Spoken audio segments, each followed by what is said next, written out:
LinkedIn group. Yeah. Probably not. All right, I'll take it off. Yeah. All right, but we're live with everybody else, so Ready to go? we're ready to Ready. go. We're live, Roger. All right. All right. Thank you so much for everybody. Sorry just for my little tardiness there. That's okay. Wanted to make sure that we are good to go. And Yeah. so give me 1 second here. Yeah. Yeah. I'm going to share my screen here. Well, Oh, don't we can- share it yet. Let's we can- give you a proper introduction, Roger. Okay. Yeah, well, wait a minute. Let's just get some people on. Make sure Yeah. this is. So Maggie's managing all her technology and making sure that we are good to go in our Purse Strings group, which we are here every Thursday. Purse Strings provides free online tools and resources for women to make smart financial decisions for themselves and for their families. And our motto at Purse Strings is, if we're not talking about money, we're not learning about money. And we like to talk about money. And the reason for that is because too often women don't want to talk about money, right? We've been raised in a culture sometimes of secrecy, of money is rude. I've heard somebody say money is the devil. When we're raised as young women, we're often taught we're not good with money or we're not good with numbers. All of that is not true. And it's okay to talk about money. It's okay to earn money. It's okay to earn a lot of money. And what's most important is to realize that your money is your power. And women have a lot of power. In fact, statistically, women influence 95% of the purchases in the household. Think about that. I mean, we are responsible typically for the day-to-day operations of food and clothes and gifts and everything that we need for the household to run the operations of a household. Even if we're working full time, oftentimes that does fall on the woman. And when I say influence, sometimes even though a financial decision might be in partnership with a partner, man or woman, sometimes they influence whether that purchase should be made, whether they're not handing over the actual dollars or credit card. They're influencing whether they want to purchase that. And oftentimes it's on the experience that they're having when they're making that purchase, right? Too often women have said to me, Barb, when I meet with a financial professional, they don't even look at me. So that's a huge influence around who they're going to do business with. And that also is why 70% of women will leave their financial advisor should anything happen to their spouse. So that all stops with Purse Strings. We are here to empower women with their money, talk about money, educate them, be the go-to resources for women, not just on knowledge and tools, but also we're bringing you experts like Roger today. We look for top tier financial professionals who know how to serve a female market. So it can be a PNC agent, it can be a financial advisor or planner, it can be an attorney, it can be a divorce coach, it can be a realtor, a lender. So anytime a woman needs to make a financial transaction, investment, wants to talk through some finances, maybe they're coming into a windfall. As we know, women are coming into the largest transference of wealth in history. They want to know, who can I go to? Who can I trust? Well, you can trust Purse Strings and our Purse Strings approved professionals like Roger. So not only are we providing online tools and resources, weekly Facebook Lives here in our Facebook page, but also in other Facebook groups and in other venues. But we offer this online list of comprehensive list of top tier financial professionals who are ready to serve a female market. So today we welcome Roger because our theme this month, although we cover all things financial, this month we're focusing on leaving corporate or leaving the workforce. And statistically, we've seen this in droves. Women are leaving the workforce for whatever reason. They don't like their job anymore. They've been let go. They want to start a family, whatever the reason is. We want to make sure women know, okay, great. Let's look at your financials. And Roger's going to speak to us today on how to consider your retirement when you're making these kind of decisions, because when you leave the workforce, oftentimes you leave some benefits behind, and there are other ways to accommodate for that. So How are we looking, Maggie? We're doing great. We're doing great. I'll give a little intro to Roger and then we can get started. So Roger is a financial services professional at New York Life Insurance Company. With so many options and complex information, he understands that making financial decisions isn't easy. And that's why he's here to help you understand it and get it right. He believes that together you can strategize, create a strategy that's customized to your needs and goals. He believes that, he's in this together with you for the long haul. So he can help you manage, update, and all the different approaches as your life changes. He's kind of going to be your partner there with you, which definitely makes him one of our purse strings approved professionals. Yes. So Roger, on to you. Fantastic. Thank you, Barb, and thank you, Maggie, for the warm introduction. It's always an honor to be with you both. And hello, everyone. It is Thursday, 1 p.m., and I'm really excited about the information that we'll share today. Really in regards to women in transition and some of the nuances as it relates to Finance 101 that we need to be cognizant of as it relates to a transition, but just in general and speaking. And so I'm going to actually share my screen here in a minute. Let me just get everything squared away here. Okay, let me 1 second here.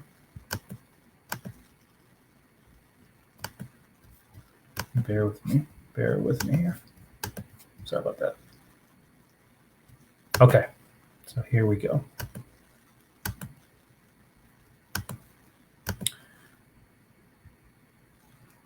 All right. Can everybody see my screen? Yeah, you're good. You're just in the presenter view. Okay, perfect. Oh, perfect. Outstanding. Okay. So let's talk about Finance 101 and really as it relates to shifting your mindset. Okay. Just go back here real quick. Why is that going? Okay, here we go. So I want to share this disclosure statement. Obviously, every time I do these types of presentations, I always like to make mention that this is informational only, educational only, and that obviously, although the information has been gathered from sources believed to be reliable, please note that individual situations can vary. So neither myself nor any of us at New York Life give tax or legal advice. We want to make sure that you consult with your own professional advisors. And notice we said advisors, not advisor, as I believe that it's imperative that you have a team involved in the decision making that you have regarding a particular situation before determining any appropriate course of action. So with all that being said, let's get to the core of this. So I want to focus on 3 areas. Number 1 is accessing your money mindset. Okay, I think we need to have a healthy money mindset, especially if you're in transition. Okay. The 5 core competencies of Finance 101: income, budgeting, saving, borrowing, and protecting. Okay. And then how we take this information to create your own personal financial strategy if you don't have one, or to augment your current financial strategy to make sure that your goals are maximized and then you can reach your objectives accordingly. Okay. So I actually have a workbook that I would do normally for in-person events, and Dr. Barb and Maggie, I can actually send this to you post-call so that you guys can present that to everybody. I don't have it available right now, but I can get that to you. So the money mindset, then and now. Everyone just take some notes as we go through this, because this is going to be a story that we're going to build moving forward here. So the money mindset, then and now. Men often at the head of the household. Just think of it kind of like the traditional aspect, right? The notion that investing is just for men is obviously not true, right? Less women in the workforce. This was what the mindset was back then, right? It's completely shifted now, right? More women in the workforce, increasing number of women as primary breadwinners, and more women in the household that are the household CFOs. They're the ones that handle the checkbook, right? And you maybe can relate to that. And the biggest thing is that, more women in executive roles, more women as small business owners. It's become more expansive, and it's wonderful to see because now we get to see really things shift, not just in a business sense, but also in the dynamics of a home for the better. Now, feeling unprepared, hey, listen, I get it. Not everyone feels like they want to take on, the role of the CFO in the household, but you're not alone, right? You're not somebody that is left on an island, right? Think about these specific things here on the screen. More than half of the adults especially half of the adults that we talk to, don't have a budget or what we call a cash flow plan, right? I like to take the word budget and use that as a micro term, but when we use the word or the phrase cash flow plan is more of a macro term. It's encompassing of both short, intermediate, and long-term goals. And so we need to have a cash flow strategy.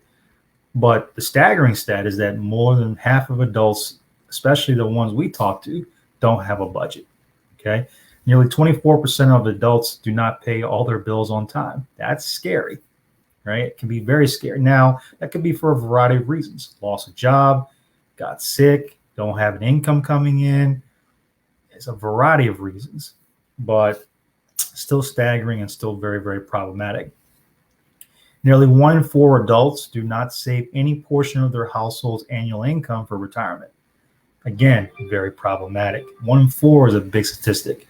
And again, this is why we're so passionate about financial literacy and why our firm is aligned with Purse Strings, because we want to make sure that women have the tools and the resources necessary to be effective out there in the marketplace. It's one thing to earn an income. It's another thing to also save and grow what you've worked so hard to have. Okay. So let's get started. These core competencies that we just spoke of: income, budgeting, saving, borrowing, and protecting. So let's talk about income, right? Understanding your paycheck, right? Now, if you're in transition, right? Obviously, you're used to having a paycheck and things of that nature, taxable earnings and net pay with withholdings and deductions, taxes and benefits, right? Now, if you're in transition, especially if you're going from corporate America to entrepreneurship, now it's like, okay, well, now I have to create my own paycheck. And that becomes very problematic early on for many business owners, whether it's a man or a woman. But the idea is, yes, we want to make sure that you have the ability to pay yourself as an employee of your own business. Okay. That's the goal that you want to get to. I want to pay myself as an employee of my own business, right? Gross pay and net pay, right? Gross pay, top line, total amount of earned income prior to withholdings, right? Net pay is my bottom line. Take home pay, what most people pay attention to is that bottom line, net, right? Now, when we talk about taxes and federal income taxes, and now with all the legislation that is being proposed on the table with, and regardless of whether you're Democrat or Republican, that's not here for debate. It's just the fact of the matter, we've got a proposal on the table with regards to how income taxes are going to affect you moving forward, right? I think a lot of people would agree that federal income taxes at some point in the future are going to go up. We know that, okay? But it's also important to understand what history has taught us, okay? So we look at 2020 taxable income brackets and rates. Here are the specific rates currently as of 2020, right? So you can see here, 10%, 12%, all the way up to 37% for single filers, for married joint filers, and then head of household. And again, working with your CPA can help you determine which style you should file, depending upon your situation. So, whether you should file single or if you should file head of household. Again, that's a question we get a lot. Working with your CPA can definitely help you do that. Now, state taxes. Obviously, I live in Florida, not we, but I live in Florida. So in Florida, there's no state tax. So rates vary according to state. Obviously, if you live in a place like Illinois, like in Chicago, it's different. from if you lived in New York or if you lived in Pennsylvania and Philadelphia, right? Again, those are things, and definitely in California. So these are all aspects that we need to take into consideration based on the state that you live in. So pop quiz, knowing your withholdings. What withholdings do these percentages represent? 6.2%. 6.2%. What withholdings do these percentages represent? 6.2%. It's a lot. That's for Social Security. Medicare. Medicare is 1.45%.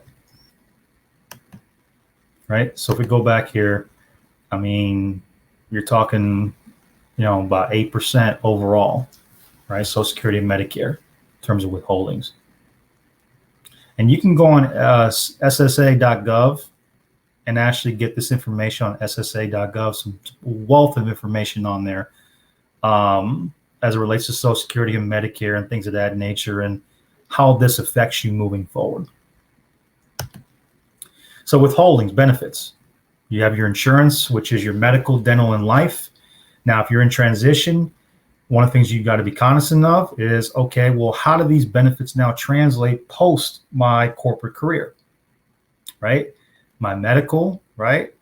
If it's COBRA, right? Or individual medical insurance for you and the family, dental, and of course, life insurance. One of the questions you want to ask is, my life insurance portable? If I were to leave a company, or if I'm considering leaving a company, do they have portable options for life insurance? And that's a huge question, especially not only for employer, but for employee. Okay. 401k, do you know your employer's match policy? Okay. If you're not maximizing your match, you're leaving money on the table. So again, as it relates to people in transition, is considering the impact of your 401k and other retirement benefits, right? Questions that arise: should I leave it there? Should I roll it over into an IRA? What are my options accordingly that is best suited for my needs? So what's your net pay, right? Gross pay translates into federal income taxes. Then obviously, depending upon the state you live in, state taxes, of course, cost of benefits, Social Security tax, your Medicare tax, so good old FICA, right? And then net pay. Core competencies, again, going into the next topic, is budgeting. And so first things first, right? You want to assess your current expenses, especially if you're in transition, right? Rent and mortgage, cost of living, things like groceries and stuff like that, luxuries like dining out, travel, transport, utilities. Some of these are fixed expenses. Some of these are have fun expenses, right? But again, depending upon your situation and depending upon where you are, let's say you're in transition, you're looking to run a business, or you are owning a business now and you're in full transition mode, take into consideration the business expenses, the personal expenses, and the quality of life that you're looking to have. Are these things even an option at this point? Do we need to cut back because of where we are? Right. And those are things that need to be taken into consideration, right? Again, preserving lifestyle is very, very important, but also take into consideration that there's sometimes a transitional period, especially if you're going from corporate, let's say, into an entrepreneurial role, if that's what you so desire. Does your income cover your expenses? It is extremely important to live within your means. Obviously, everyone preaches that, knows that. I don't think that we need to belabor that. And there's a ton of information that is of high quality that Purse Strings puts out that talks about, the fact that, hey, you know what, your income is an incredible, vital source, but also take into consideration we need to live within our means. Be realistic about what you can afford and what you can live without, right? And especially for folks in transition. Again, you may not be able to do some of the things that you used to do right away. And the key is right away, got to really have that heart-to-heart conversation with yourself or with your family. So cutting back, things like the Starbucks coffee, all the other trinkets and stuff like that, that stuff can add up, right? Do I go to Starbucks or do I buy my own espresso machine? Well, yeah, the difference between $500 and $300 is different, right? But this stuff adds up over a period of time. So the more I'm doing it, the compounding. Eventually, it's going to far outweigh that, right? And the fact that, look, if you got a cost of an espresso machine in-house and you can make it in home, you don't have to worry about the lines at Starbucks. Now, am I saying don't go to Starbucks? No. But what I am saying is that you got to measure and cut back things that aren't going to serve you. Maybe at this point, if you're in transition moving forward. So putting together a cash flow plan, a lot of people call it a budget. I call it a cash flow plan, right? Ask yourself, what are my savings goals? What are my necessary expenses? What is realistic in terms of a spending target, right? Hold yourself accountable. Track your income and expenses monthly and finding tools and systems that work for you. I like Personal Capital. I think it's an incredible tool to track everything. I would definitely highly recommend it as a solution to track all your accounts in one aggregated location. And you can track a lot of different things there. So you can look into it, personalcapital.com. I got to be careful of making recommendations, but I'm very adamant about tools like that to help people get to where they want to go. And I think it's an incredible tool as far as what it provides. So putting pen to paper, filling out your budget. So obviously, if we had your workbook, and I'm going to make sure Dr. Barb and Maggie can get this out to folks, that you have a budgeting worksheet in your workbook, or for that matter, set up your own in an Excel spreadsheet. And I know there are probably different tools that can be provided to help you with that, and that's not a problem. We can certainly make sure that we assist in that regard. The third pillar, saving, right? What do you need to save for? All right. This is why we need to have a cash flow plan. All right. Emergency fund, contingencies, right?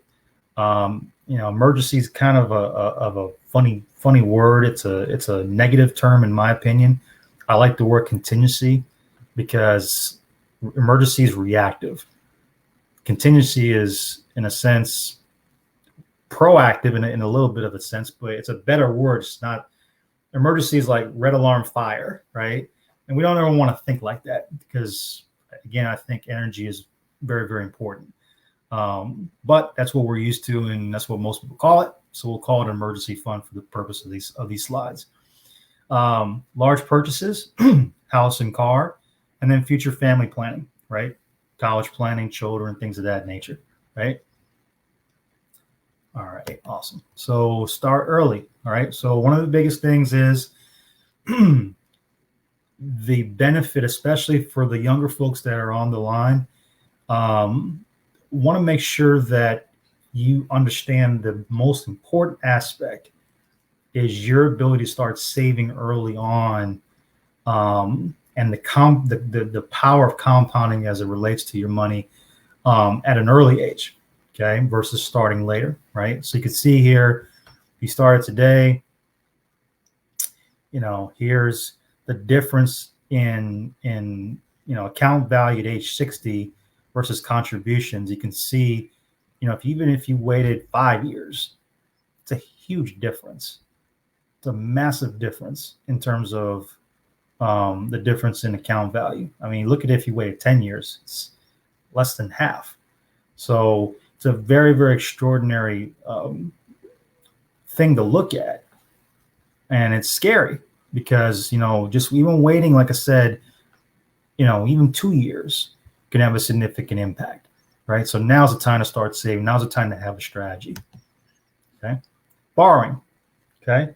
So we look at borrowing, common types of debt, things like credit cards, mortgages, student loans, car loans, predatory debt, the dreaded payday loans, lines of credit, things of that nature, So these are all different aspects, right? These are common types of debt. Credit score components, right? So when we look at what your credit score is comprised of, 35% of it's payment history, right? Making sure your payments are on time, right? Never, ever, ever, ever, ever, ever go and be late on your payments. It just kills you. It's significantly awful. Just make sure that if you're making payments, please make them on time. Outstanding debt, your credit history, obviously building up credit history, especially if you're in transition, monitoring your credit, especially if you're looking to run a business, the difference between personal credit and business credit, understanding those differences and how to leverage them, new credit and the types of credit, right? Right. So all these factors affect your credit score in some way, shape, or form. And the final is protecting. Don't forget about protecting your most important asset. That's you, right? And I can't stress that enough, that you are your most important asset. Your income is your most important asset. Protecting your human capital. So things like protecting your earnings potential through life insurance, managing costs for extended periods of time, or extended periods of care, I should say. So managing costs for extended periods of care, long-term care. Disability insurance, right? Individual disability insurance, group disability insurance, right? Again, making sure that you're covering your greatest assets, which is your income. So let's take some takeaways from this, right? Did you shift your money mindset in one way, shape, or form in the last 30 minutes that we've been talking together? Some key takeaways. What are you going to do differently moving forward, right? Ponder that. Consider that, right? One thing that you're going to do differently moving forward than what you've been doing today. And then what are you going to start doing? One thing, anything, right? It doesn't matter. If it's purchasing life insurance, if it's purchasing disability insurance, if it's starting that IRA, do something as it relates to moving the needle forward, right? The worst thing you could do is not do anything and be paralyzed by information overload, right? So we wanted to keep this simple, keep this in line. For folks that are in transition, right? Take into consideration a lot of the things that you've had in corporate, and how does it translate to you being on your own, if you're a business owner, things of that nature, or for that matter, maybe going back into the corporate arena, but you're just in between jobs, right? Again, the whole part about managing expenses, managing lifestyle, expectations, what should you do with your retirement dollars? These are all things that need to be taken into consideration as part of the overall planning process. These are things that our firm, myself, and my team can help you with if you so desire. And again, as always, knowledge is power, but more importantly, action is power. And one of the things that we'll do is, if you'd like to share feedback, normally if I did this in a group setting in person, I would have a feedback form. Obviously, you can share your feedback through the Purse Strings Media, through its Facebook, whatever the case may be. Let us know what value you got out of this today, and let me know if I can be of help to you moving forward as well. Thank you for your time and attention, everybody, and I really hope that everyone has a great day. Thank you so much, Roger. Ton of great information, as always. And I think it really just brings up that point that if you're leaving corporate, it's more than just that bottom line you get in your paycheck every day. If you're earning $50,000 as that take-home pay, that's not always equal to $50,000. If you're working for yourself, everyone's got their hand in it, and you have to support that, as well as support yourself, like protecting yourself, which is so important, especially for a small business owner. Yeah. And that, not to get into business, but that's why we also say always to have like a backup plan for your business. If something does happen to you, what are you going to do with that business as well? Exactly. And so then people who are leaving corporate for, to stay at home and take care of their children, sometimes that's an easier option, since you could be on somebody else's healthcare, or on, have a spousal 401k to have the support there. But you still lose a lot of different aspects. Mm-hmm. Absolutely. Absolutely. Yeah, I love this, Roger, because you're really direct and to the point on all of your different categories, and it's kind of like a mental checklist. And we do look forward to seeing your little guide, your workbook that we Yes. can have, and just pull together. What do I really need to think about quickly and to the point around what are the benefits that I'm getting in corporate, and how can I either recreate those in a different environment. So that I can work from home, do my own business, have children, Mm-hmm. or just look for another job in the interim, whatever it might be. And I get a lot of people that will say, well, hey, leaving one position. I've got clients that, left Coca-Cola and they go to Delta or they go to Nike, and they're making double what they made now. And their benefits are a lot more much more impactful Yeah. in this new position. And one of the biggest things I would say is doing these benefit reviews consistently. As part of your overall quarterly or semi-annual or annual review process, it's important to have those benefit reviews because most people don't understand their benefits. And Yeah. so very adamant about that. And we do a lot of work in that arena where we can help, especially in things like disability income. Yeah, Because exactly. most people are not even thinking about, I just have disability insurance. Great. Did you know that if it's employer paid, it's taxable benefits if you file a claim? People don't know that. Yeah, good point. And the reason is because you get a new job, you sign up for your benefits, and you don't really think about them again. You just know they're there in case you need them, right?